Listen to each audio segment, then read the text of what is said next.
hope y'all had a good holiday break if you got a break. And if not, I hope you're having a great Monday. We have some big astrology coming up this week and next. And I also wanted to pull cards for us. There's a lot happening.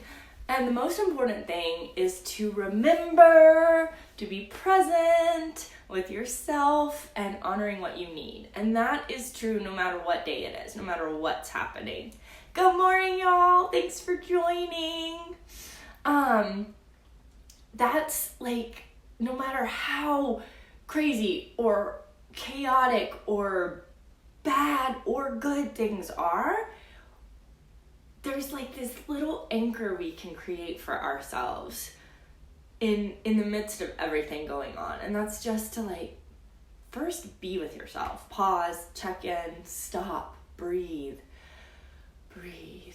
And then asking ourselves what we need. And we can't always give ourselves what we need, but usually we can find a way to at least hear what we're needing and acknowledge like, oh, I hear that, I recognize that need.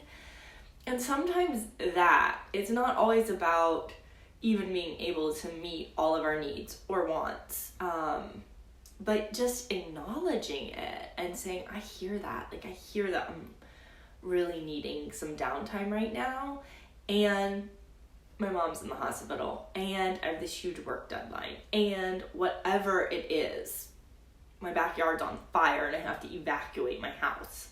Sending lots of love to everyone in Australia. So we can't always meet our needs, but sometimes even just taking a moment to acknowledge what they are is important. And that is like one of the main takeaways this week. Creating a moment each day where you check in with yourselves. Creating as many of those moments as possible throughout the day will be great. So what's going on this week, huh? We have a full moon in Cancer, which is where the moon likes to be. The moon rules the sign of Cancer. And so this full moon in Cancer, it's known as the wolf moon. It's also known as the cold moon and the great spirit moon.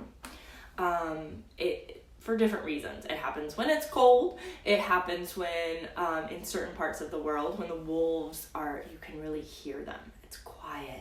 They're out. This moon is big and bright. This moon won't be as bright as most of our full moons because it's going to be a penumbral lunar eclipse.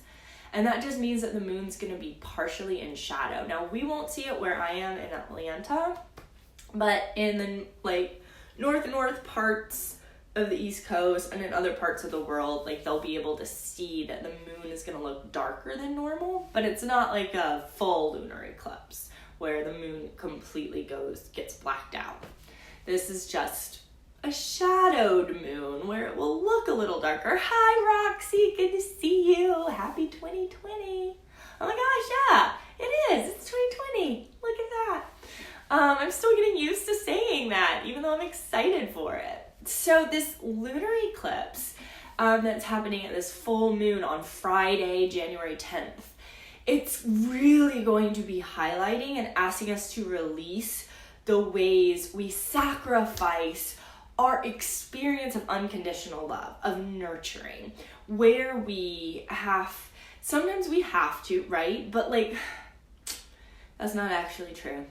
We don't have to sacrifice our experience of unconditional love. Sometimes there are needs that Capricorn energy, Cancer and Capricorn are on an axis, okay? And so there's Capricorn, which wants us to work. And we have a lot of Capricorn energy this year. And the sun's in Capricorn right now. And Pluto and Saturn and Mercury are all in Capricorn. And they're saying like, here's what we need and here's what needs to happen, and we're going to go slow and we're going to build a foundation, but these are the things that need to happen in order for us all to have what we need to survive. And Cancer over here is like, but I have feelings about everything and my feelings matter and I need time and space to process my feelings. Hi, Laura. Yes, I'm home. I was gone and now I'm back. And that's what Cancer is, like the home, like be at home. Meanwhile, Capricorn's underneath the house, like making sure the plumbing is like okay. And both are important, right? Both signs are concerned with meeting needs, but they do that in very different ways. And we're feeling that pull right now. How do I get all of these needs met? As well as taking care of the people I love or people that are dependent on me. And what about when I am dependent and I can't provide everything I need for myself? Like, oh my God, how do we like do this thing called life? Especially when like the world's on fire and bombs are dropping and like people are doing crazy things that we don't agree with and we feel powerless or we feel we are being impacted by things happening around us that we don't always have control over. And I still gotta get dinner on the table and pay the bills and yada, yada, yada, yada, yada. That is everything that's being highlighted right now. Yay! So that's why we need to take time to be with ourselves and connect and at least hear the needs, right? Like, what's going on in here? What is going on with me? What do I need? Because it's so easy to like shove that down and like get through the day or feed the kids or, you know, do the work that needs to get done. Be there for a friend. But we got to be there for ourselves first. Which is why like I took some time away and I was really good with my boundaries while I was on vacation. And I was like, you know what? These messages can wait. And I'm going to let people know, like, I'm not actually working right now. I will get back to you. I'm going to enjoy this time with friends and family. I'm going to take my kid to Disney World. We're going to have some fun. And it was so great and needed. And yeah, I got a shit ton I need to catch up on, but I'll get to it. I'm here. Yay. So meeting those needs, being with that tension when it feels impossible to meet all of the needs and the wants and the desires. And still letting ourselves have those feelings and wants and desires. Right? We don't suppress them. We don't get rid of them. We don't push them away. We expand. We expand because there is limitlessness. There is space. There is love. There is unconditional love that we can access. And even if we can't immediately shift what's happening in our environment, we can connect to this unconditional, limitless love that we can breathe in with every breath. Maybe that sounds cheesy, but it's how I live my life, and I like it. It feels good. So I'm going to keep doing that. You don't have to. That's what I do. So now I'm going to throw down some cards. Alrighty. Because we got this big Saturn-Pluto conjunction you've been hearing me yammer about coming up on Sunday. We also have a really awesome event at Seed to Start on Saturday that you should sign up for. I'll post a link. My friend Desiree and I are going to be doing this amazing Hindsight 2020 event to help look at like the past year, really wrap it up before this Saturn-Pluto conjunction like freaking launches us all the way fully into the new decade. And Desiree's created these amazing journals that like walk you through how to work with the magic of the week. Like, what is Monday? What is the energy of Monday? What are the magical elements and tools that are best used on Mondays? And we're gonna go through the week and learn how to really like use our magic, work with what's available each day, so that as you move through 2020, building this foundation that's going to carry you through the next decade and really into this new paradigm, this new world we're collectively creating, you'll have tools, you'll have a guide to help you plan your year week by week. Yay! Hi, Elena! I'm gonna pull some cards, and if you need some extra big magic, especially for your hair, you should see my friend Elena at the Wayward Parlor, because she's phenomenal. I'm gonna get my hair did this week, right? Next week? I don't know, I see you soon, Elena. Sometimes we just hang out and pull cards though, and that's real good too. She did my year ahead reading for me. Oh, Jonah, I'm pulling cards. He doesn't go back to school till tomorrow. You wanna help me? You wanna be in here? I don't want a thumbs down. I get a thumbs up. I don't like. Okay, we're pulling cards. Do this thing on. I'm live on video, baby. I don't like school. You don't like school. See? Needs and feelings. He's not feeling great about going back to school because we've had a whole lot of fun here. I really does like school. Hi. Oh, thank you for the hug. I like that. I do not like school. Okay, buddy. Thank you for the hug. Okay, that's a little too much hug. A little too much. Goodbye, Mom. Goodbye. All right, so here's our card reading. Sometimes you just gotta stop and hug it out.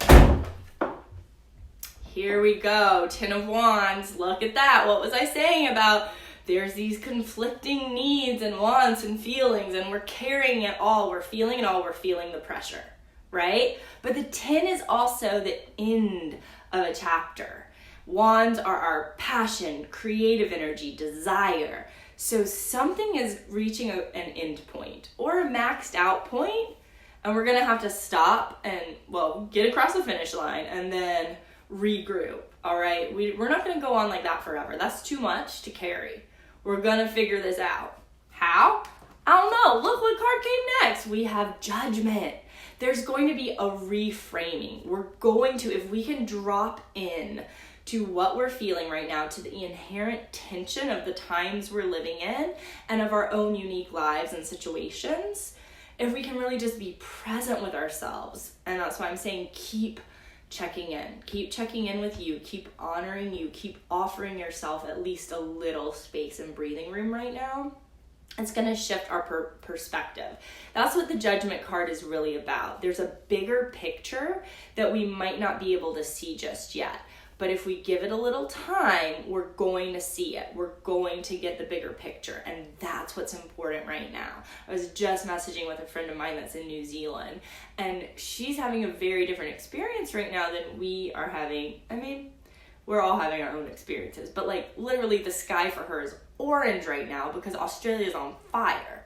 That is frightening. That is a visual representation of like, holy shit, the world is burning, right? I mean, it doesn't get much more real than that.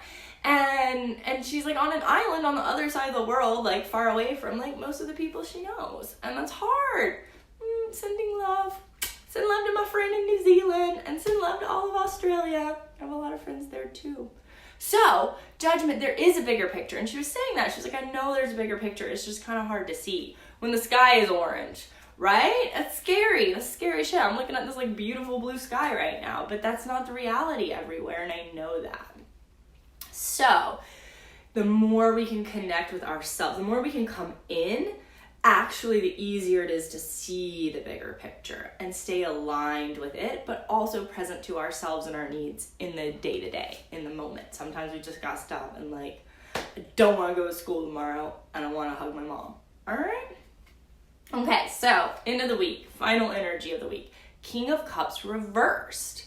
So when the King of Cups is upright, it's a card of feeling like, I can swim in these waters. I have this emotional mastery. But we have this potent full moon in Cancer, which is going to be turning the volume up on all of our feelings. And it might feel a little bit like, I don't know if I can swim in this. I don't know. It's too bright there. Finding the place where the light is right. That's what we're doing. We're going to like have to kind of make some adjustments this week. Be flexible. See where these emotional waves are taking us. And it's okay if you don't feel like you're totally in control or you're doing the best job. It's going to be kind of an emotionally week. But it is also bringing us a greater vision. And it's going to feel a bit much. It's going to feel a little heavy. Can't put that card up. It's going to feel a little much. So we have 10 of Wands, Judgment, and King of Cups reversed. That's our week. It's gonna be maybe a little intense for some people, for most of us. And we'll get through it, right? We will. We always do, in one way or another. So being patient with ourselves, with each other. I would recommend some downtime as much as possible. Like I made sure I didn't pack my schedule too much this week because there's some stuff we're dealing with. There's some things we're moving through. We are shaking out the old and moving into a whole new paradigm. So Wishing you all the best this week. Happy full moon and penumbral lunar eclipse. Oh, and Uranus is stationing direct, which I didn't even really get into, but we're going to feel that. It's going to shake out some systems. It's everything that's been kind of fermenting under the surface. When Uranus goes direct, get ready, y'all. That happens on Friday too. It's breakthrough time, breakout time, breakdown time. If you're needing some support, reach out and get it, because these are times where we need some support. We can't get all of our needs met. We can't always hold space for our own feelings. So please, find yourself an amazing therapist. I have referrals. Find yourself supportive, energetic facilitators. Find yourself a really good group of friends. And if you need that, come to See the Star. We have awesome people there that are here. We have a beautiful community. We have events you can check out. We're going to be having community days all year. We're going to have a lot going on. We really are here to be a space where you can get resources, where you can feel supported and seen, and you can show up as messy or emotional as you are, and it's cool. There's space for that. We got tissues everywhere. We have tea, we have hugs, we have stones, we have space, we have coziness. We're even gonna have a weighted blanket soon because I'm ordering one just for See the Star. Okay, mwah! I love y'all. Have a great day. Take care. Get through this week.